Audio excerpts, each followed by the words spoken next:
Hello दोस्तों, Shiv education channel पर आपका स्वागत है। आज हम राजस्थान इतिहास में पढ़ने वाले हैं किसान आंदोलन। क्या पढ़ने वाले हैं? किसान आंदोलन पढ़ने वाले हैं। और किसान आंदोलन से हर बार एग्जाम में क्वेश्चन आता है। 100% है कि एक या दो क्वेश्चन इसमें से जरूर आते हैं। तो इस टॉपिक को ज्यादा लेंथी भी नहीं है, ज्यादा कुछ इसमें माथापच्ची भी नहीं है। हर आंदोलन से दो दो तीन तीन बातें ध्यान रखनी है। क्या बातें? कि वहां पर अध्यक्ष कौन थे, किसने नेतृत्व किया, कब हुआ, कहाँ पे हुआ, कौन सा युद्ध हुआ, बस ये चीजें इसके अंदर है। बहुत ही इजी टॉपिक है, आई होप आप समझ पाओगे। तो ये चीजें देखकर ये चीज इसमें हम क्यों छोड़े, इसमें हमें पता है कि 100% इसमें से क्वेश्चन आएगा, तो हमें नहीं छोड़ना चाहिए। तो इसलिए हम इस टॉपिक को आज पढ़ने वाले हैं, किसान आंदोलन। किसान आंदोलन के अंदर सबसे पहले जो किसान आंदोलन हुआ था, सबसे बड़ा हुआ था, अहिंसक हुआ था, वो आंदोलन कौन सा था? बिजोलिया किसान आंदोलन। कौन सा आंदोलन था? बिजोलिया किसान आंदोलन था, जिसमें एक भी हिंसक घटना नहीं घटी थी। तो ये एकमात्र अहिंसक आंदोलन था। और सबसे लंबा चलने वाला अगर आंदोलन था तो वो कौन सा आंदोलन था? बिजोलिया किसान आंदोलन। तो चलिए हम देखते हैं बिजोलिया किसान आंदोलन। तो आज हम देखने वाले हैं बिजोलिया किसान आंदोलन। बिजोलिया किसान जो आंदोलन है, ये बिजोलिया है कहाँ पर स्थित? सबसे पहले ये देखते हैं बिजोलिया है कहाँ पर स्थित। तो बिजोलिया कहाँ है? मेवाड़ का जो प्रथम श्रेणी का ठिकाना है वो बिजोलिया है। और इसका नाम, प्राचीन नाम क्या है? तो प्राचीन नाम इसका है विजयावल्ली। तो बिजोलिया का प्राचीन नाम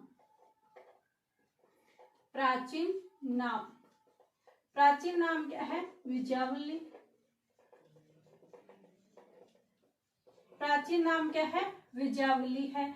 और क्या देखते हैं कि यह मेवाड़ का प्रथम श्रेणी का ठिकाना है। प्रथम श्रेणी का ठिकाना है। बिजोलिया क्या है? मेवाड़ का प्रथम श्रेणी का ठिकाना है। और ये लंबा है। तो ये कितने भागों में चला? ये 3 भागों में चला। तो यहाँ पर जो आंदोलन था वो किसने किया? तो धाकड़ जाति के जो किसान थे उन्होंने क्या किया था? इसका आंदोलन किया था। किसने? धाकड़ जाति के किसानों ने। तो यह आंदोलन किसने किया था? क्या लिखेंगे? यह आंदोलन धाकड़ जाति के किसानों ने किया। धाकड़ जाति के किसानों ने किया। किसने किया? धाकड़ जाति के जो किसान थे उन्होंने यह क्या नाम है? आंदोलन किया। कौन सा आंदोलन किया? बिजोलिया आंदोलन। तो यहाँ से ये क्वेश्चन बनता है कि जो बिजोलिया किसान आंदोलन था वहां पर कौन से किसान थे, यानी कौन से किसान थे, किन्होंने यहाँ पर आंदोलन किया था? तो धाकड़ जाति के जो किसान हैं उन्होंने क्या किया था? बिजोलिया किसान आंदोलन किया था। कौन सा आंदोलन किया था? बिजोलिया किसान आंदोलन किया था। ये बड़ा आंदोलन था जो कि 1897 से लेकर 1941 तक चला था। लंबा आंदोलन मैंने आपको पहले ही बताया। तो ये क्या है कि ये 1897 से लेकर 1941 तक क्या चलता है? ये आंदोलन चलता है। और ये आंदोलन कितने पार्टों में होता है? 3 चरणों के अंदर होता है। तो इसके जो हम चरण पढ़ेंगे, तो कब बोला मैंने? 1897 से लेकर 1941 तक यह आंदोलन होता है। और तब हम बात करते हैं फर्स्ट चरण की, कि ये फर्स्ट चरण कब हुआ था? तो इसका जो फर्स्ट चरण हुआ था वो 1897 से लेकर 1915 तक हुआ था। कब हुआ था? 1897 से 1915 तक हुआ था। फिर इसका जो सेकंड चरण आता है वो सेकंड चरण कब हुआ था? तो यहाँ पर 1915 लिखा है, तो यहाँ पे 1915 लिखेंगे। यानी कि कब से कब तक चला था? 1915 से लेकर 1923 तक। कहाँ से चला था? 1923 तक। और फिर जब थर्ड चरण आया था तो थर्ड चरण में क्या हुआ था कि 1923 से लेकर 1941 तक यह आंदोलन चलता है। तो ये लंबा आंदोलन था, 3 चरणों के अंदर चलता है। फर्स्ट चरण 1897 से 1915 तक, सेकंड चरण 1915 से 1923 तक और थर्ड चरण 1923 से 1941 तक। इन 3 चरणों में क्या होता है, यह आंदोलन होता है, ये आंदोलन पूरा होता है 3 चरणों में। बहुत लंबा चलने वाला ये आंदोलन है। अब है क्या है कि यह आंदोलन हुआ है तो कुछ ना कुछ तो वजह रही होगी। आखिर क्या वजह थी जो लोगों ने आंदोलन किया? कोई भी चीज होती है, अगर उन्हें उसमें दिक्कत होती है तभी वो आंदोलन करते हैं। तो यहाँ पर जो किसान थे उनसे कर इतने ज्यादा लिए जा रहे थे कि वो क्या करते थे कि उन करों को चुका भी नहीं पा रहे थे।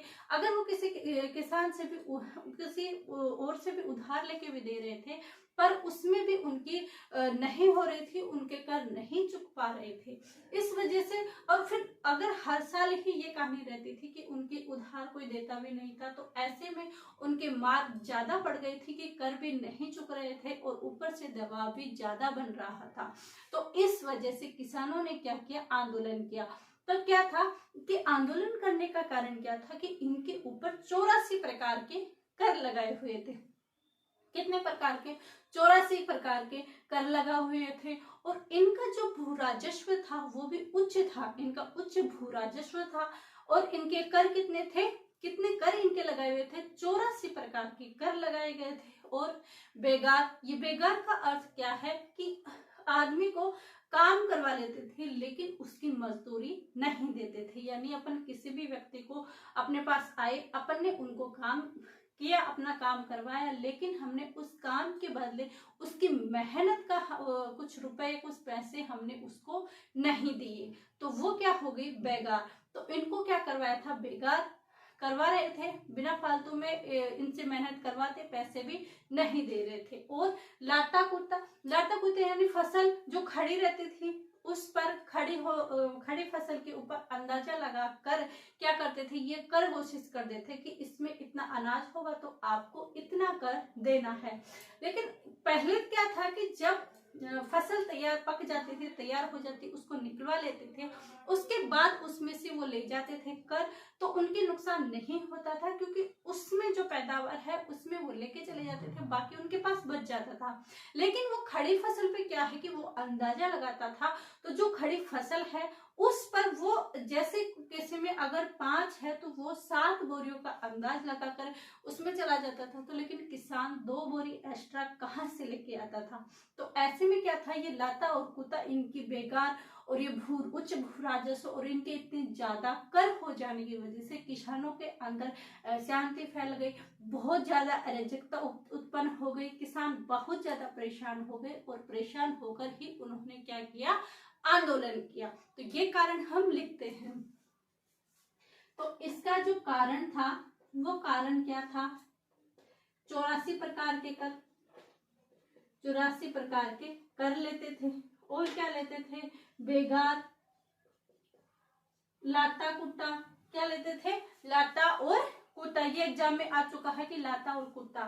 तो लाता यानी लेटी हुई फसल पर, और कुत्ता यानी जो खड़ी हुई फसल रहती थी उसके ऊपर जो कर लिए जाते थे उसे क्या कहते थे, लाता और कुंता। ये कर भी लिए जाते थे।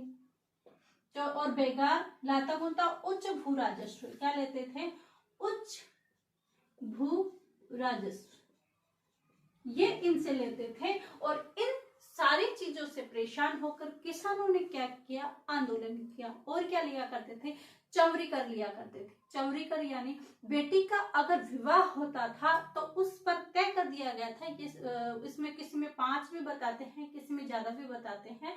तो 1903 के अंदर इसमें डेट और नाम ही इम्पोर्टेंट है, एग्जाम में ये आता है। तो चौरी कर लगा दिया गया था। किसने लगाया था, तो कृष्ण सिंह थे, उन्होंने 1903 के अंदर क्या किया, चौरी कर लगा दिया था, यानी बेटी के विवाह पर चौरी कर लगा दिया था। उस टाइम बेटी के विवाह को, बेटी को उत्पन्न मानना ही गलत माना जाता था कि भी पाल पोस कर बड़ा करना, उसके बाद भेज देना और फिर कर भी देना। ऐसे में इनकी मृत्यु दर बढ़ रही थी और वो नहीं चाहते थे कि, और दहेज भी देते थे, तो ऐसे में ज्यादा वो हो गई थी। इसके लिए उन्होंने क्या किया, इसका विरोध किया, किसका, चौरी कर का। तो एक ला गई थी चौमरीकर। कब लगाया था? 1903 में लगाया था। और 1903 में चौमरीकर किसने लगाया था? तो कृष्ण सिंह ने। किसने लगाया था? कृष्ण सिंह ने। और ये कब दिया जाता था? ये दिया जाता है था बेटी के विवाह पर। बेटी के विवाह पर, बेटी के विवाह पर चौमरीकर दिया जाता था। और क्या था? एक था तलवार बंदाई कर। कौन सा था? एक था तलवार बंदाई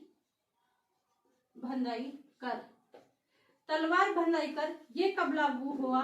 1906 के अंदर। 1906 के अंदर तलवार बंदाई कर भी लिया जाने लगा। और ये किसने लिया? पृथ्वी सिंह ने। किसने लिया? पृथ्वी सिंह ने क्या लिया?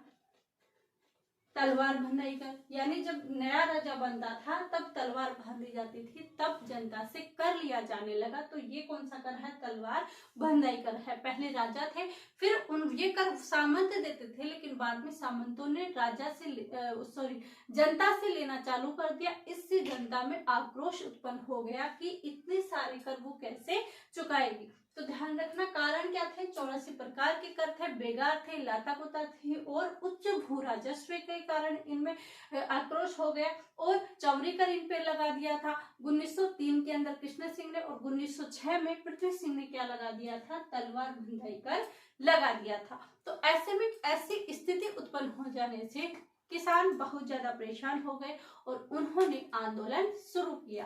कल फर्स्ट चरण पढ़ेंगे। आई होप ये चीजें आपको समझ में आई हो।